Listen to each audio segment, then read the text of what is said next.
Bring the notebook and start writing because it is this time of the year.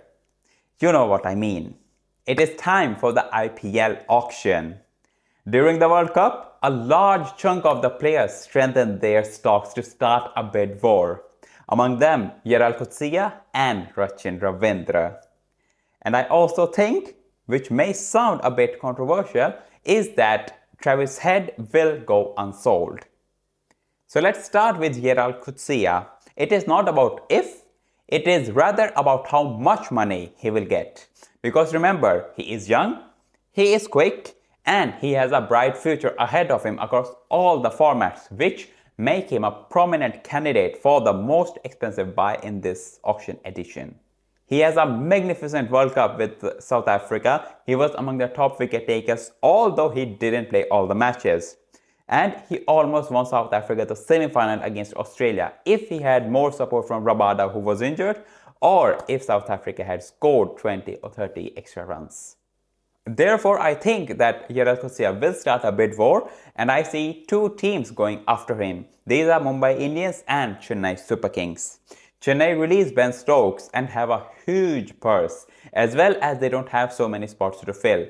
One of them is the bowling department. Therefore, I see them going hard for Coetzee. And Mumbai Indians, they have a very strong top 7 and only one overseas among the top 7. Therefore, I see them going after him to strengthen the bowling department, as well as Wankhede pitch would suit Coetzee. Perfect, the kind of bowler he is. So it will be an interesting bid war to follow. And I'm just mentioning it. It's a fun fact, but Coetzee has already played for the Super Kings in SA20. So I'm just saying it. He has played for Super Kings. He's aware of their culture. Maybe he wants to go to them as well, but I'm just saying it. Another youngster who could earn a huge paycheck is Rachin Ravindra. He showcased his skills during the World Cup as a top-order batter, is great in the field, who could bowl and can bat in different scenarios. If you want someone to bat at a high strike rate, he will do that. If you want someone to consolidate, he's there for you. If you want someone to finish the game, he will do that. He ticks all the boxes and he is the kind of a player that suits CSK to perfection. And I think CSK will go after him as a potential replacement for Moeen Ali and Ajinkya Rahane, who are not getting younger by the years. Also, he has batted with Devon Conway and they complement each other quite well. So I think he will be a good choice for Chennai, also because he brings an all-round option to the table, something Dhoni likes very, very, very much. And he could form a future top 3 with Ruturaj Gaikwad and Devon Conway at top and him batting at number 3. Is there even a debate that Mitchell Starc would not get a huge paycheck? I think his name is enough to create havoc in the market. Although his numbers have not been great in the T20Is in the recent years, but he becomes a fearful bowler whenever it's an ICC event in near. We don't need to look further than this World Cup. Pre-tournament, a few experts said that this is not the same Starc they have seen in the previous World Cups. But come the big days, he showed why he is a force to reckon with. He, alongside Josh Hazlewood, did all the hard work against South Africa in the semis. And again in the final, he troubled India and broke at the crucial times in terms of wickets of Rahul and Gill. So who could go after him? There are a few franchises that need a quality fast bowler. Among them, Mumbai Indians, Kolkata Knight Riders and Gujarat Titans. And maybe RCB, but I really don't see any legitimate reason why they would go after Starc. Because they have Topley, who did great for them and for England in the World Cup, which was in Indian conditions. So I think MI, KKR and GT will go after Starc, who really need him, and two of them, Mumbai and Gujarat, have money to break their bank for him. So I'm banking on these 3 players to go for a lot of money. But what about Travis Head? His name comes to my mind first of all among the names I think will go unsold.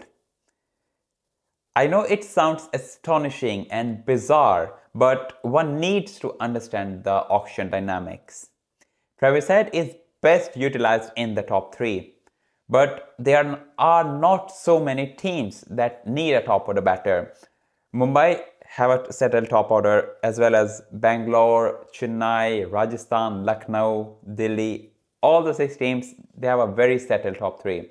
And the rest of the teams in Hyderabad, Punjab, Gujarat and Kolkata, Hyderabad has their own issues with Marco Janssen, Adam Markram, Henrik Larsson, Glenn Phillips, as well as Punjab. They have 6 overseas players who could potentially be in the starting 11, but they only have place for 4 in Bairstow, Rabada, Curran, Livingston, Sikandar Raza and Nathan Ellis. Putting another name into the list makes the selector's job even more harder and tougher. If we talk about Gujarat, I think there is a spot and hole which Travis Head could fill, but again, they need to spend that money to fill that role. Hardik Pandya left, and for that role, I think Daryl Mitchell is the perfect suit, as well as he can bat at number 4, play spin really well, and would be a good choice for Gujarat. And Kolkata have their own issues because they have already 3 players for that opening spot in Venkatesh Iyer, Ramanula Gurbaz and Jason Roy. In the middle order, they have Iyer, Rana, Rinku and Russell. Not a wicket-keeper option in the top 6, which means that they have to play Ramanula Gurbaz as a wicket-keeper option. And if they do play him, 3 of the overseas spots are already taken in Russell, Narayan and Gurbaz, which means that they either can play Travis Head at the top and completely rely on a domestic bowling lineup, or they can play Venkatesh Iyer at top and pick an overseas bowler. So it's a toss-up there what they will do, but I do not think it would be a good choice if they want to make to the eliminator or to the playoffs. Therefore, I think Travis Head could go unsold because I don't see so many teams tinkering with their top 3 to make a place for a player like Travis Head. Last but not least, last year's big buy, Harry Brook, will also go unsold in my opinion. One of the reasons is his bad performance in the IPL last year. Apart from that century, he didn't score so many runs. And in this World Cup, yes, he had 1 or 2 good performances, but all in all, he didn't put the World Cup on fire. One needs to remember that he is struggling on the slower pitches. We saw it in the World Cup this year, we saw in the IPL last year, and at the time of recording, he plays in the middle order in England's side in T20Is against West Indies, where he has been dismissed twice under 10. He also struggles over there. So my point is that there are not so many teams that need an overseas middle order batter. Delhi and Rajasthan needs a finisher at 5 or 6. But in my eyes, Brook is not a finisher. Therefore, I think he will go unsold because the IPL auction works on a demand and supply basis. And right now, I don't see any demand of an overseas middle order batter. So if you like this video, don't forget to watch my previous video where I talked about women's IPL auction. You will find it here or in the link in description.